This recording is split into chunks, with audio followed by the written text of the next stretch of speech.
Let's go into what are these structures. Maybe Peter, just want to give a quick overview on these. And I think this also follows the kind of the idea of, we'll start maybe on the left of these are most philanthropically focused to on the right side is personally / familially focused. Yeah. So we're going to go into each of these four strategies in a bit more detail on later slides. But basically, donor advised fund, this is definitely the most common of the four, and the one that people are probably the most familiar with. So this makes the most sense for smaller charitable gifts, where you're really just trying to support charity and also get a tax deduction, but mostly you're focused on supporting a charity. And if you're trying to give $20,000 to charity at the end of the year, a donor advised fund makes a lot of sense. If you're trying to give $1 million to charity at the end of the year, a donor advised fund might not make as much sense. And so the out And sort one of thing that sorry. no, I was gonna say the one thing to add is, and I think that's a really key point, is historically, if you were giving a smaller amount, your kind of options were to give directly to a charity. What donor advised funds really opened up is if you don't know which charity you want to give to, or you don't want to necessarily give it this year, but you want, let's say, charitable deduction, donor advised funds, they used to be expensive, but them really becoming commoditized has really enabled smaller charitable gifting when you're unsure of which charity or exactly when you want to gift it. Is the Yeah. avenue that's opened up. Yeah, DAFs actually, they've been around for about 100 years, but they weren't common until the 1990s when Fidelity started to offer them on their platform. And so now they become really ubiquitous. You can get them through Fidelity, you Yeah. can get them through Vanguard, you can get them through Schwab. Basically, all the large financial institutions offer them. Yeah. So, Yeah. And that's one thing. A little not to plug Voucher much. That's really what we're trying to do with some of these other irrevocable trusts is what Fidelity's done to DAFs to make them accessible. What we're trying to do for these other tax mitigation opportunities. Maybe we want to jump into kind of private foundations of where that fits in. yeah, so private foundations, a little bit like DAFs in the sense that they're basically charitable only, but they can make more sense for people making larger gifts. And so we'll get into all the various benefits of private foundations in a second, but basically, whereas with a DAF, you don't really control anything that happens inside of the DAF. You can only make recommendations.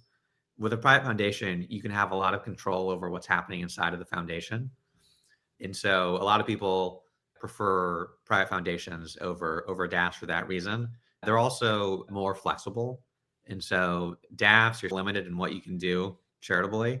Basically, you can make distributions to the Red Cross or university from your DAF, but you can't make distributions to individuals.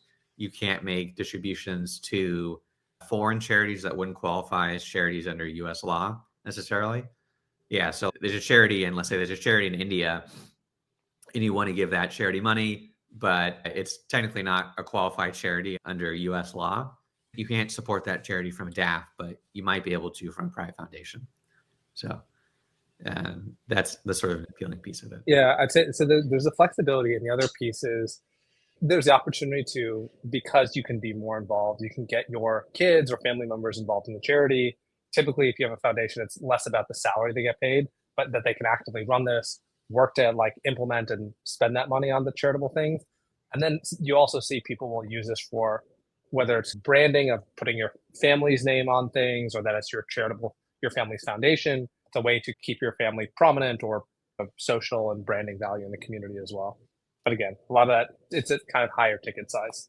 Maybe we want to jump into kind of CLATs and kind of when they're typically used. Yeah, so CLATs and CRUTs go together. They're similar vehicles. They're both what's called a split interest trust, which is a trust that's for the benefit of both an individual and also a charity, or multiple individuals in charity. And so with CLATs, the idea is you put assets into the trust. The trust pays charity an annuity amount every year for a predetermined term. So let's say it's a 25-year term. The CLAT will pay the charity an annuity every year for that 25-year term.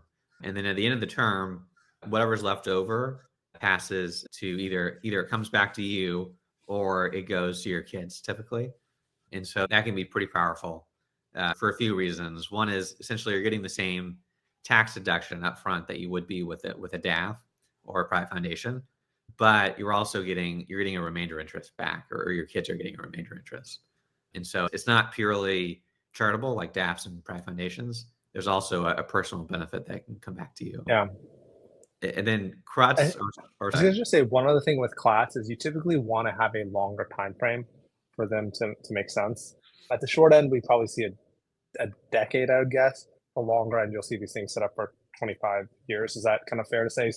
This isn't something you set up for 2 or 3 years. Yeah, it's definitely a longer term thing. Even 10 years is pretty short for a CLAT, although it's possible. I think probably most CLATs are more in the 20-25 year range. Yeah. Yeah.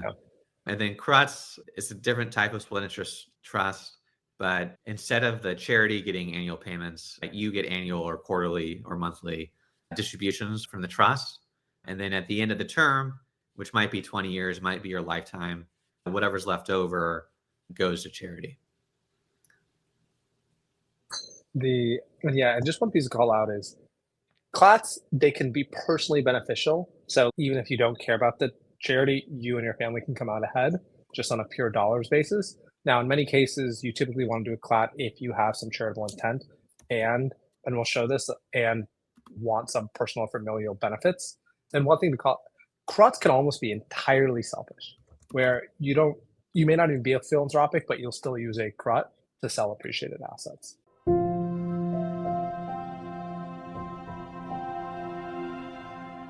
Thank you.